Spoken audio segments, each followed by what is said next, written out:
passa pelo meu ventre, meu corpo mutilado. Mas sentir a parte do meu corpo mutilado é desafiador. Meu corpo é o meu templo. Dentro dele coloco somente as minhas escolhas. A melhor escolha da minha vida foi o nascimento do meu filho.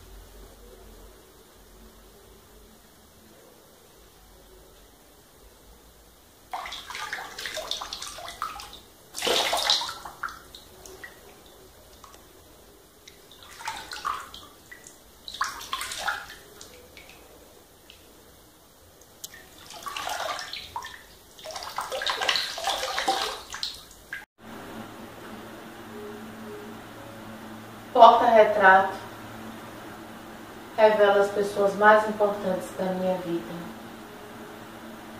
Ele representa a minha história com as memórias da minha avó materna e mãe já falecidas. Lembranças são tão significativas que às vezes te deixam presas no passado. O meu filho continua sendo o farol que me norteia.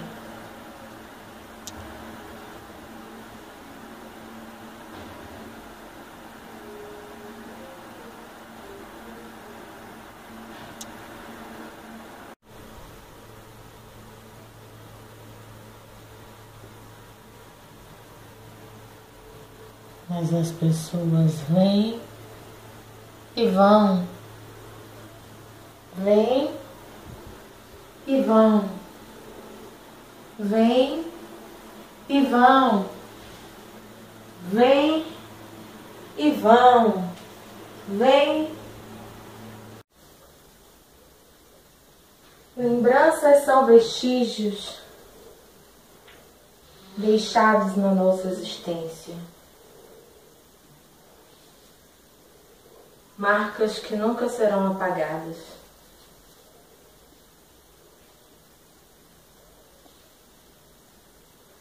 O período atual é de total introspecção.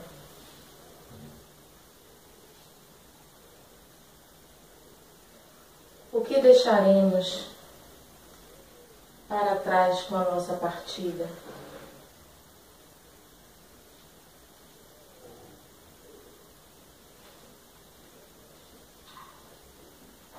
Fotos? Selfies? Pai, mãe, irmãos,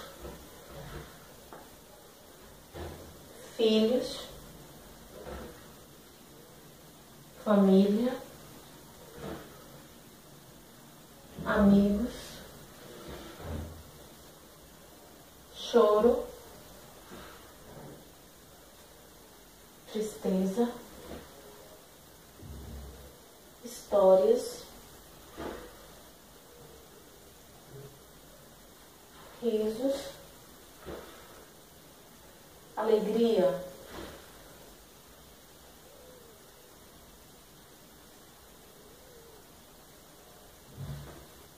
pessoas, peso, leveza, cores, cheiros, sabores, nomes, números, amores, enfim, deixaremos lembranças.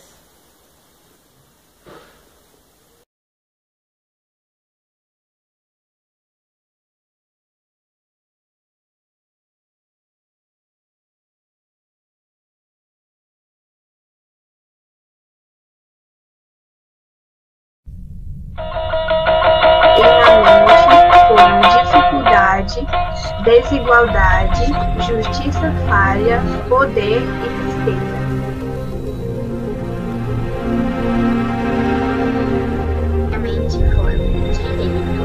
O palácio é a sala de visita, a prefeitura é a sala de jantar e a cidade é o jardim, e a favela é o quintal onde jogam os lixos. Carolina Maria de Jesus. Quem é que tá falando inglês aí? Mas aquilo que aconteceu. Eu não quis ficar presa a nada disso. O racismo, a discriminação está dentro de todo mundo. Eu tive várias formações, inclusive em direito. Porque eu disse, não, eu tenho que ficar pra isso, eu não posso ficar presa naquela coisinha, porque aconteceu, e não vai mudar. Por mais que a gente lute, que a gente brigue, pode ter...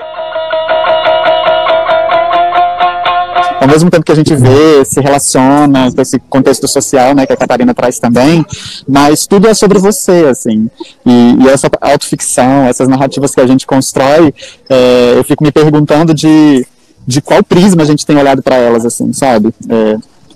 Porque se tudo parte da gente, se tudo é a gente, né, se os incômodos que o outro traz são questões internas dentro de nós mesmos, qual narrativa seria essa que a gente estaria construindo? A questão de Carolina de Jesus é que ela não gostava nem de patrões nem de políticos. Então, isso remete à branquitude. Gilberto Gil foi exilado pela questão de participar de um festival, né, de música, e nesse festival as letras da música dele tinham um certo protesto. Nessa época não era aceito. Depois, né, virou sucesso. Nelson Mandela, com toda a luta, foi preso, né, exilado de algum jeito, mesmo na África, né, ele ficou preso. Mesmo assim, foi resistente e acabou se tornando presidente do país. Então, essa é a minha questão. A nossa história, a partir do continente africano, se vê de forma alguma, nas salas de aulas, os professores de história, passando a verdade. Quando se fala, por exemplo, quando se fala em fatos com relação a nós, a primeira coisa é escravismo, é escravidão, é o sofrimento que nós estamos fadados a levar para o resto da vida. Então é isso que é passado para nós. Quando não é assim de forma alguma.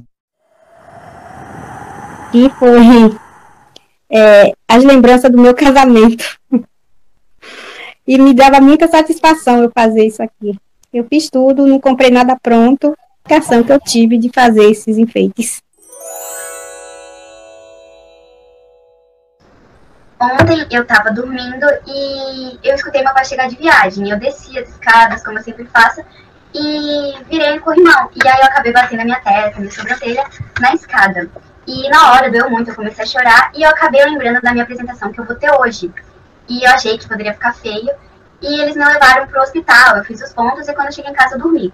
E hoje de manhã eu acordei e vi que estava muito feio. Então daqui a pouco, que vai começar a minha apresentação, eu vou me arrumar e vou fazer alguma maquiagem. Na minha infância, a minha infância inteira, desde quando eu nasci, eu sempre tive o cabelo mais ondulado, quase cacheado.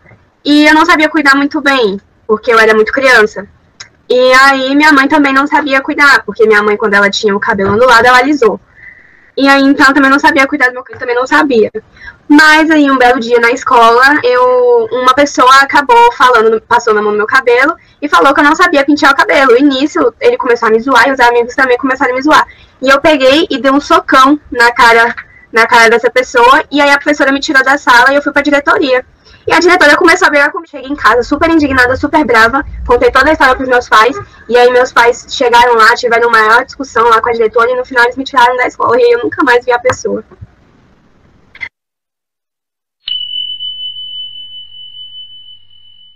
É uma pessoa da família, e dizer porque estava dando a rosa é porque só o sentimento dela por essa família. A voz de minha mãe ecoou baixinho revolta. No fundo das cozinhas alheias. Debaixo das trouxas. Roupagens sujas dos brancos. Pelo caminho empoeirado. Rumo à favela. Conceição Evaristo. Preconceituoso. Resistência. Desigualdade.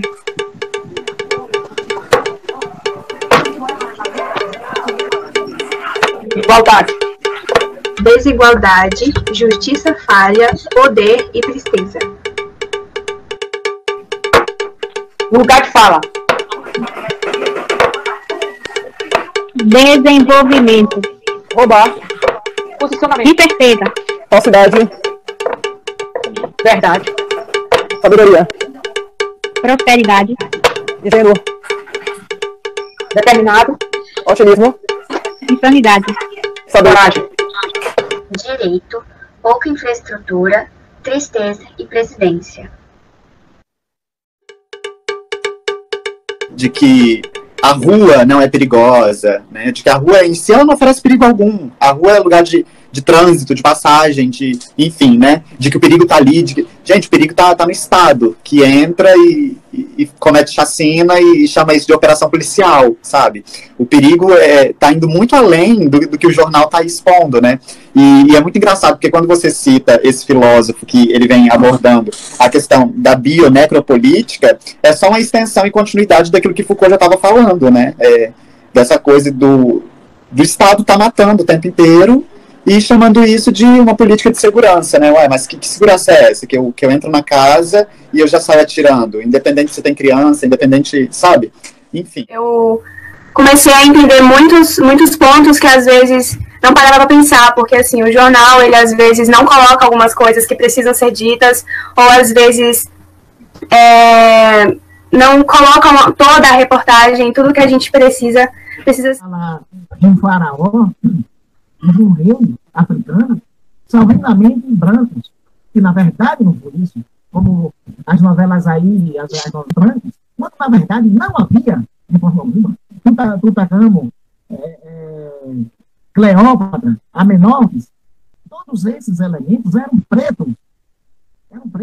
Isso não é passado para nossos jovens, de forma alguma, não é passado. E nossos jovens, eles estão fadados a dar continuidade, dar curso ao mesmo processo de alienação nos Estados Unidos, apesar de serem 11%, eles fizeram um presidente da República. Mas isso levou a uma luta de 300 anos, de 400 anos, mas eles conseguiram. E nós aqui, nós não estamos preocupados com isso.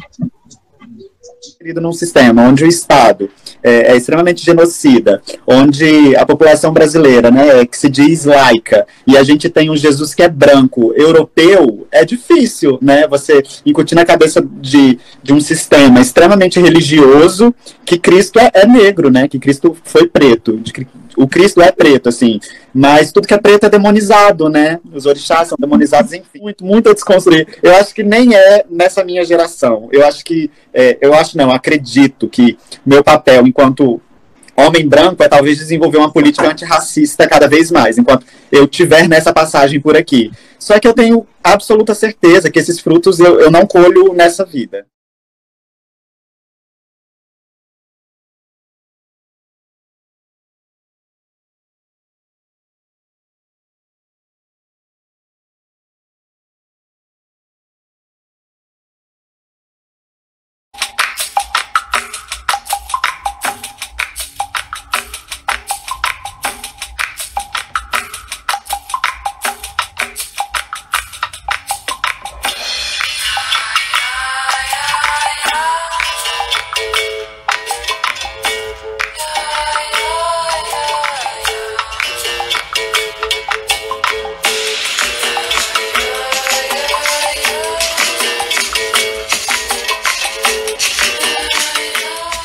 Da exclusão ao rito cultural, do escanteio ao centro, chamados de cão com a intenção da ofensa, logo após assumindo os cão como resistência, chamados de pretos, com o intuito do menosprezo.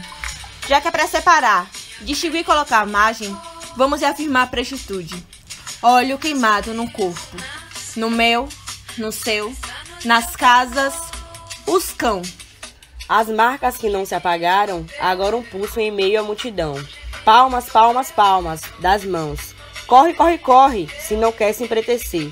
Os cão vêm passando como onda, trazendo consigo as marcas de uma separação e deixando conosco o legado de uma geração. Batuque brasileiro, na roda tem pandeiro, bate meu coração, no ritmo da canção.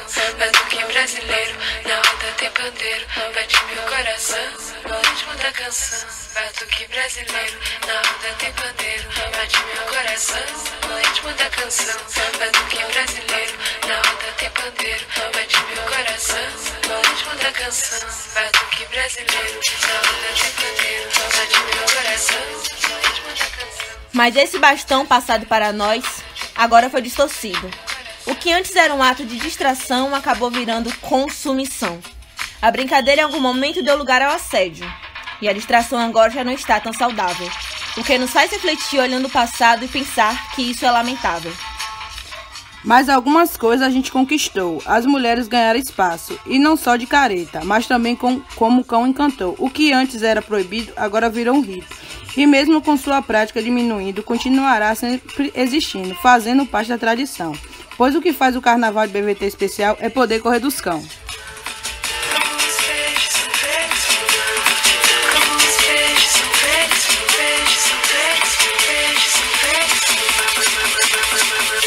Batuque brasileiro, na roda tem pandeiro, bate meu coração, no ritmo da canção. Batuque brasileiro, na roda tem pandeiro, bate meu coração, no ritmo da canção. Batuque brasileiro, na roda tem pandeiro, bate meu coração, no ritmo da canção. Batuque brasileiro. Antes, as máscaras eram usadas como uma forma de se camuflar. Hoje elas caíram, mas não é que o preto tenha sido aceito. O momento é de revolucionar, estão no chão como um ato de se libertar. Das amarras, dos armários, das algemas, do tronco da Casa Branca, da senzala, da penitência. Para que possamos viver através de uma resistência.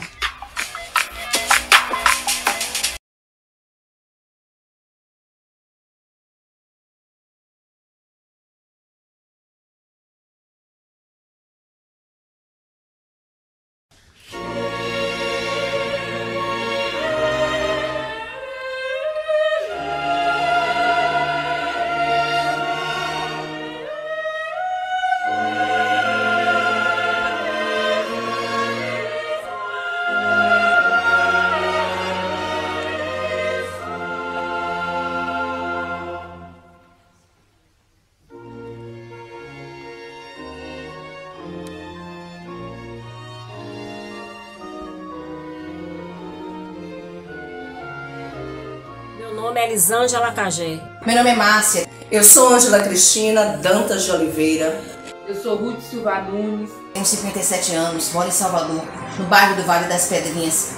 Tenho 26 anos, sou de Pirá. Eu tenho 47 anos e sou da cidade de Jacobina. Tenho 57 anos. E eu vim dar voz a essas mulheres pretas que perderam seus filhos, parentes, primos, maridos, por serem pretos, pobres e da favela. Hoje eu estou aqui para dizer: parem de nos matar. Parem de nos matar. Parem de nos matar. Parem de nos matar. Parem de nos matar. Eu quero viver com respeito e dignidade. No dia 10 de junho de 2016, uma bala perdida matou um jovem na cidade do Rio de Janeiro. Mas poderia ter sido em qualquer outro lugar. Sheila Cristina Nogueira da Silva, 46 anos, 14 filhos. Desceu ao Morro do Querosene para comprar 3 batatas, uma cenoura e pão. Ouviu tiros, não parou. Apenas seguiu, porque tiros já não lhe são estranhos. Sheila começava a subir o morro quando os vizinhos a avisaram que uma bala perdida tinha encontrado a cabeça do seu filho. E assim, se tornando uma bala achada. A carne mais barata do mercado é a carne negra. A carne mais barata do mercado é a carne negra. A carne mais barata do mercado é a carne negra. A carne mais barata do mercado é a carne negra.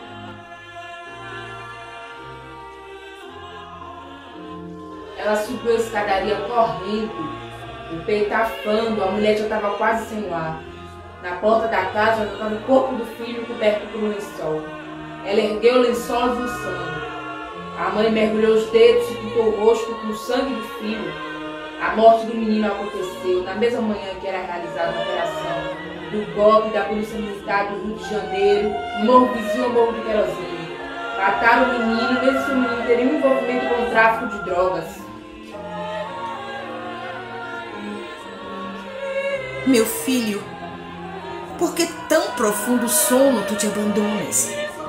Não te comove a aflição dessa mãe toda em planto, que a morte tão cruel do filho chora tanto? Se o não sabes, a mãe dolorosa reclama para si quanto vez sofrer o filho que tanto ama.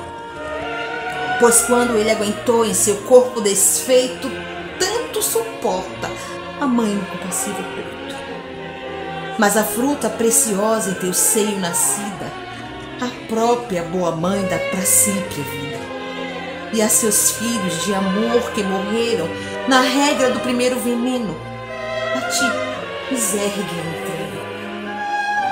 Sucumbiu, transpassado de chagas, de bala, de cortes profundos, de toda uma vida de sofrimento. Apesar da dor que dilacera o meu coração, agora estás livre, livre como um passarinho.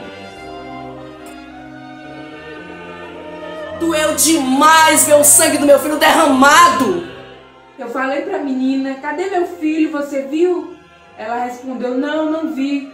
Depois eu só escutei os gritos, Verônica, Verônica, teu filho, Verônica. Aquele sangue era meu. Fiquei tão revoltada que passei o sangue do meu filho no meu rosto. Ali naquela hora não tinha mais medo de nada, da polícia, da morte, de nada. Fiquei doente depois que ele morreu. Um dia eu sonhei com meu filho, com uma visão. E ele me dizia, mãe, vai lutar pelos vivos. Conta Débora, que se tornou uma ativista e criou o movimento Mães de Maio. Eles entram no morro, tá matando todo mundo. Depois disso que todo mundo tem envolvimento com tráfico de drogas. Fazer isso porque a gente é preto! Um dia me sequestraram. Me tiraram do berço, do seio da minha família. Me trouxeram amontoado no porão de um navio negreiro. Me forçaram a trabalhar sem salário, trabalho escravo. Me jogaram no barracão fétido, cheio de ratos e baratas. Me exploraram sexualmente, fizeram de tudo comigo. Me jogaram, me escarnearam, me pisaram. E depois disseram que me libertou. Sheila ouviu os tiros e seguiu adiante. Ela tinha que seguir adiante, torcendo para que as balas dessa vez não fossem para ela. E voltou com sua sacola com batata, cenoura e pão do dinheiro de um dia catando reciclagem. O rosto de Sheila, estampado nos jornais, se misturava em lágrimas e sangue. Por um efêmero instante, a morte de um jovem negro e pobre de uma favela carioca virou notícia. Sua mãe fez dela um ato. Se não fosse vida, seria arte. A mulher que segue, apesar dos tiros, e volta com batata, cenoura e pão. Furiosamente humana, buscando espaço de rotina, um fragmento de normalidade, em meio a uma guerra que ela nunca pôde ganhar. Ela ainda não sabia que a bala dessa vez tinha sido para ela. A Pietà pintou o rosto com o sangue do filho para se fazer humana no mundo. Mas é uma guerreira desde sempre derrotada, porque nos alcança apenas por um instante e logo será esquecida.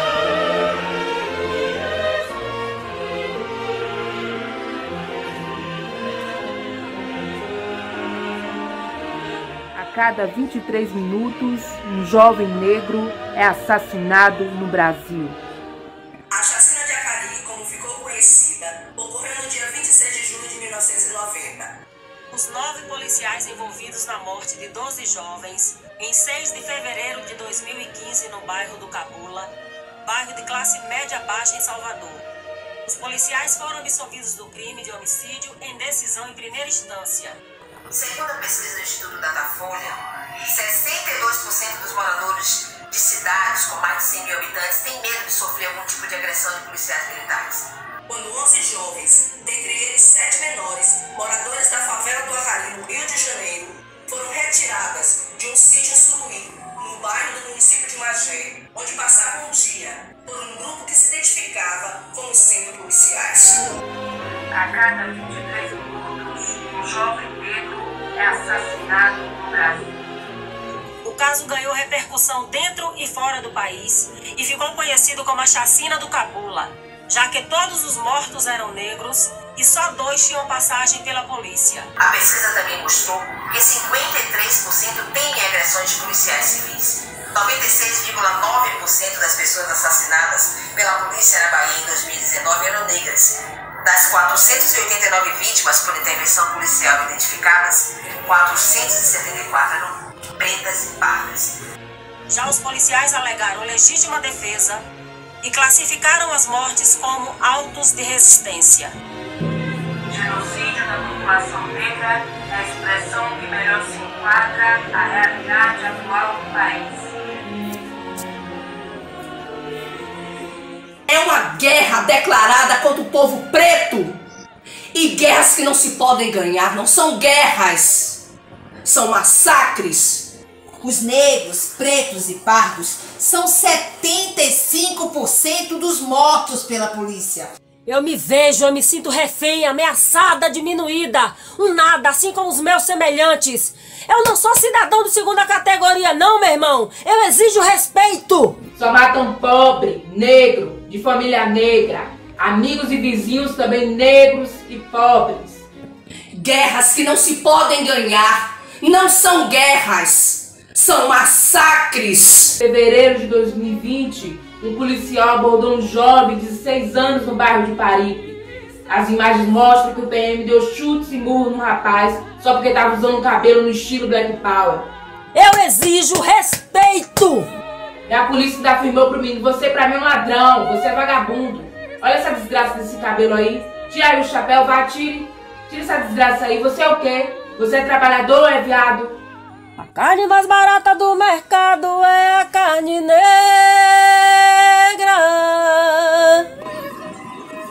E depois do seu, outros filhos já foram perfurados a bala.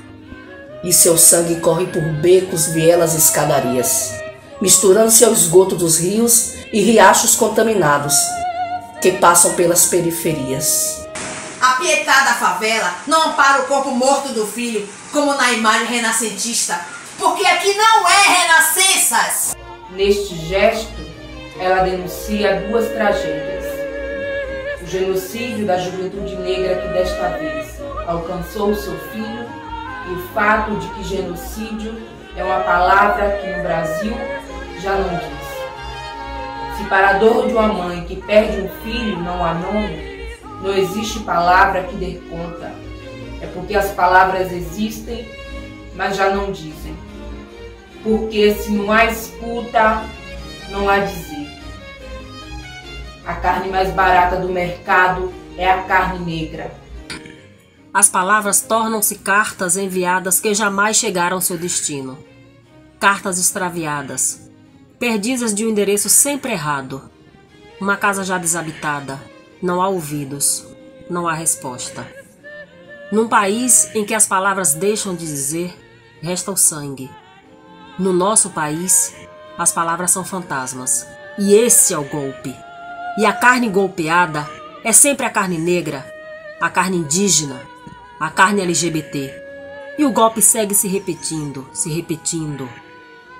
Só que sempre com um pouco mais de horror.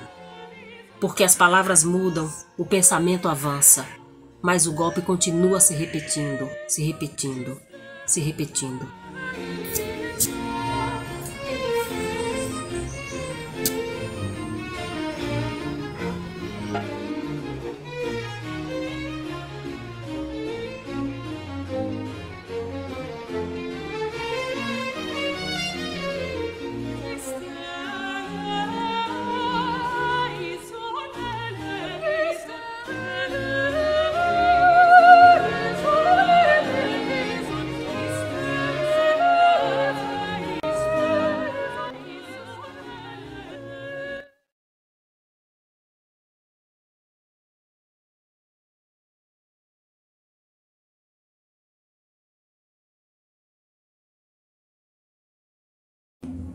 Olá, tudo bem? Este é um trabalho de conclusão da disciplina de Práticas de Estágio em Pedagogia do Teatro 3. Mas esse trabalho em específico, ele trata sobre a ampliação do debate da LGBTfobia dentro do espaço escolar, que é um problema que assola o país inteiro.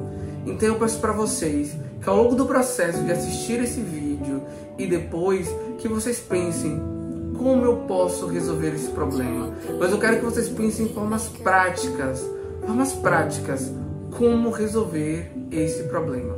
Eu vou ficar disponível para vocês me falarem isso depois via e-mail, WhatsApp, pode me mandar um áudio, uma mensagem, eu vou ficar disponível. E se você for LGBT e caso queira me contar o que você passou na escola, eu vou ficar feliz em te ouvir, tá bom? Então é isso, sem mais delongas, com vocês, relatório. Assumo os pecados.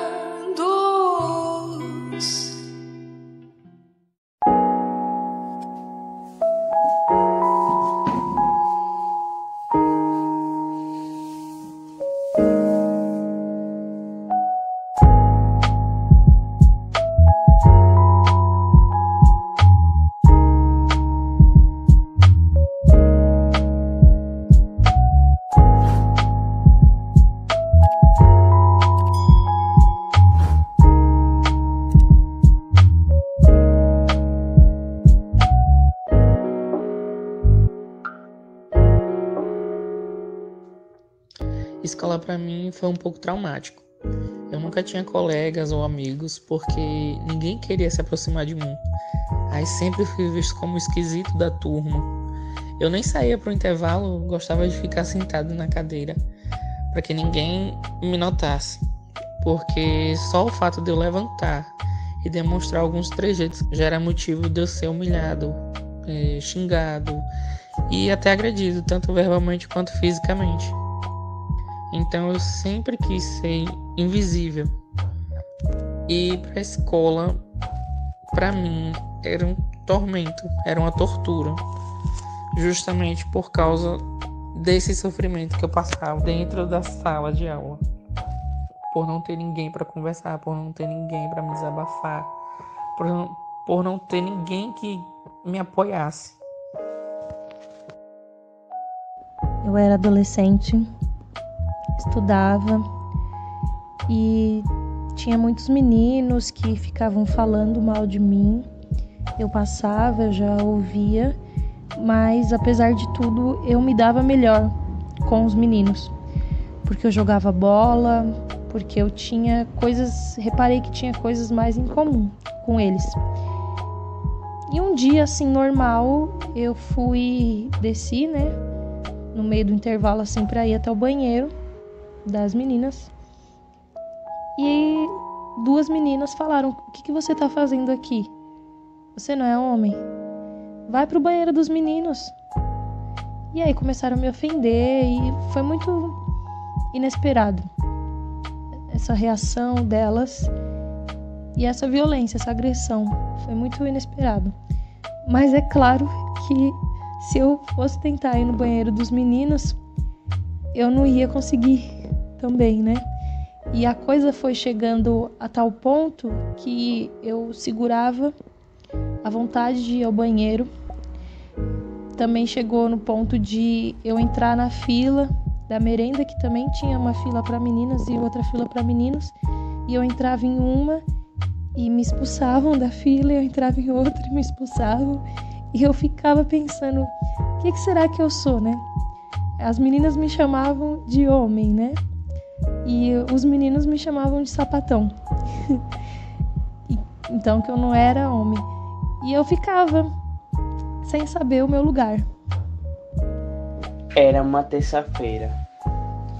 Eu estava fazendo a atividade que a professora de português passou.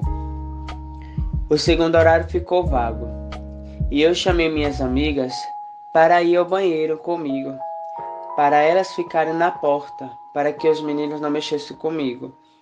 Porque quando eu ia no banheiro sozinho, eles sempre soltavam uma piada para mim. E eu ficava com muito medo. Quando eu entrei no banheiro, as minhas amigas voltaram para a sala para ficar resenhando. E os meninos aproveitaram e começaram a soltar piada, dizendo: lugar de viado é no banheiro das meninas. Eu fiquei com tanto medo que nem a minha voz conseguia sair. E eu fiquei ouvindo xingamentos e vários absurdos. Eu já tinha trauma de ir no banheiro. Ai, gente. Eu acredito que muitas pessoas já passaram por isso e sabem o quanto que é ruim, o quanto que dói a gente passar por isso. Um certo dia de aula que aparentava ser comum, mas que na verdade não foi. Depois do intervalo, eu acabei passando mal nas últimas aulas. Então eu fui pro banheiro. E chegando lá, sempre tinha uns grupinhos de meninos, sabe? Que ficavam na frente da porta dos banheiros, tanto do masculino quanto do feminino. Então eu entrei, né? As portas dos boxes eram curtas, ou seja, dava pra ver das pernas para baixo. E acabei, né, sofrendo um bullying desses grupinhos que ficavam lá na frente, porque tinha um garoto gay assumido, eu não era assumido, e começaram a dizer que a gente estava ficando lá dentro. E eles acabaram espalhando para a escola toda, ainda tiraram foto das minhas pernas e espalharam para um monte de grupo. E foi tudo muito horrível, porque nessa época eu não era assumido. E assim, foi aterrorizante para mim, por saber que estava todo mundo olhando para mim, fazendo chacota de uma coisa que nem eu mesmo sabia, que nem eu mesmo conseguia aceitar em mim mesmo. E foi tudo tão terrível, tudo tão destruidor por dentro de mim, que até pensar em não ir mais para a escola eu pensei. A minha história aconteceu quando eu tinha 13 anos de idade e eu sofri LGBTfobia envolvendo violência verbal e violência física dentro do ambiente escolar. Eu estava na 7ª série, eu tinha uma amiga que jogava futebol e que era muito bonita, e a nossa amizade foi evoluindo para um romance. A gente começou a namorar e a gente decidiu que de um certo ponto para frente, quando perguntassem pra gente se a gente tinha namorado, a gente ia dizer não, nós temos namorada. E a gente ia assumir abertamente que namorávamos. Então, isso aconteceu. Uma pessoa perguntou dentro da escola se a gente tinha namorado. E a gente falou, não, temos namorada. E nos olhamos e nos abraçamos. E dali pra frente começou o caos nas nossas vidas. Eu tinha 13, ela tinha 14. E toda a escola ficou sabendo. Teve uma confusão onde agrediram ela e me agrediram durante o intervalo. Chegaram simplesmente do nada e começaram as agressões físicas e verbais. A gente foi levada para a diretoria, nossos pais foram chamados. Mas uma coisa que me marcou muito dessa época foi que um dia que antecedia o dia que minha mãe ia na escola e ia descobrir tudo, né? Um amigo meu chegou e me chamou e falou, vem aqui. Eu fui até ele e ele falou assim, é verdade isso que estão dizendo sobre você? Aí eu falei, o quê? Aí ele falou, que você tá namorando com uma mulher? E eu disse, sim, é verdade. E ele falou, e sua mãe? Ela sabe disso? Porque se eu fosse ela, se eu tivesse no lugar dela, eu ia querer morrer depois de saber dessa notícia.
Você não é boa.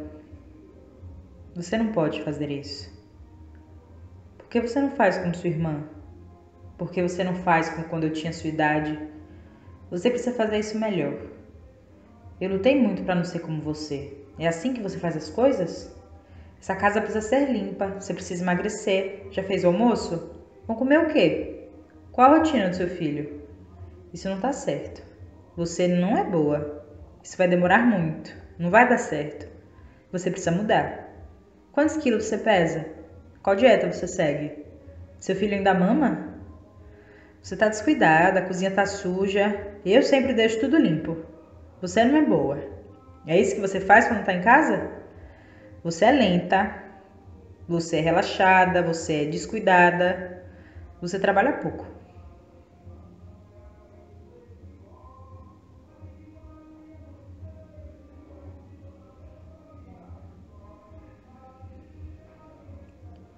Eu não sou obrigada. Eu cuido de mim. Eu sou incrível. Eu tenho meu tempo. Eu faço tudo que é possível. Você quer me ajudar? Eu não tô com pressa. Eu amo minha casa e eu sou como você. Eu tô bem. Eu tô segura. Eu te amo. Eu sou desse jeito. Você quer entrar? Pode se retirar. Eu tô satisfeita. Eu não sou obrigada.